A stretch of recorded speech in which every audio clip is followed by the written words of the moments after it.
Party Congress party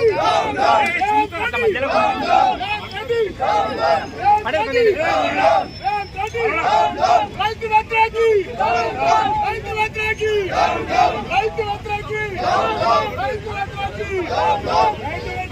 Revanth Reddy ఆయనకు రైతు అంటే అసలు రైతు అర్థమే తెలియదు. ఎందుకంటే ఆయన ఒక పెద్ద రియాల్టరు. ఆయన చేసే వ్యాపారమే రియల్ ఎస్టేట్, బిల్డింగ్లు కట్టుడు, అమ్ముడు, కొనుడు, ఆ వ్యాపారము. ఆయన రైతుకు ఆయన ఏమంటాడు, 3 గంటల 3 ఎకరాలు పడతాడు. ఇక రమ్మని చూపిస్తాము. ఆయనకే మన పక్కకే ఉన్నాడు. వచ్చిన భూమి వారబెడితే 3 ఎకరాలలో 3 గంటలు వాడితే, అరే నాయన నీకు వ్యవసాయం తెలియదురా, ఆయన నువ్వు వారబెట్టినామనుకో నేను ముక్కు నేలకు రాసారా నాయన, నీకు వ్యవసాయం తెలియదు, మన్ను తెలియదు, మశానం తెలియదు, నువ్వు కాపుట్టుగా పెట్టినావు, నీకు కాపుట్టుగా కొట్టినా నేను ఏంటిది నువ్వు మాలిపటేలో పోలీస్ పటేలో అన్నాడు. వాడికి వ్యవసాయమే తెలియదు, ఎంపీకి మాట్లాడుతున్నావు అర్థం లేని పడదాం మాటలు. అవి పనికిరావు నాయన రేవంత్ రెడ్డి. ఇప్పటికైనా తెలుసుకో, మన గౌరవ ముఖ్యమంత్రి 24 గంటల కరెంట్ ఇస్తున్నాడు. రాష్ట్రంలో రైతులు అందరూ సుభిక్షంగా ఉన్నారు.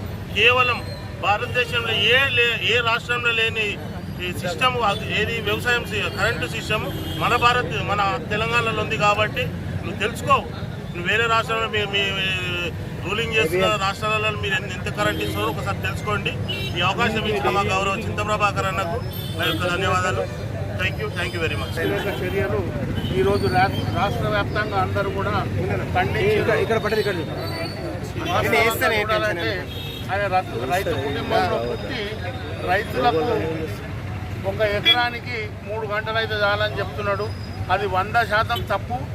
తెలంగాణలో 3 గంటల ఎకరా వాడుతున్నదంటే అది హాస్యాస్పదము. ఆయనకు మరి తెలిసి మాట్లాడుతున్నాడా, తెలియక మాట్లాడుతున్నాడా, ఆయన విజ్ఞతకే వదిలేయాలి. అది 100% రైతు వ్యతిరేకి కాంగ్రెస్ పార్టీ అని చెప్తున్నాము. కాంగ్రెస్.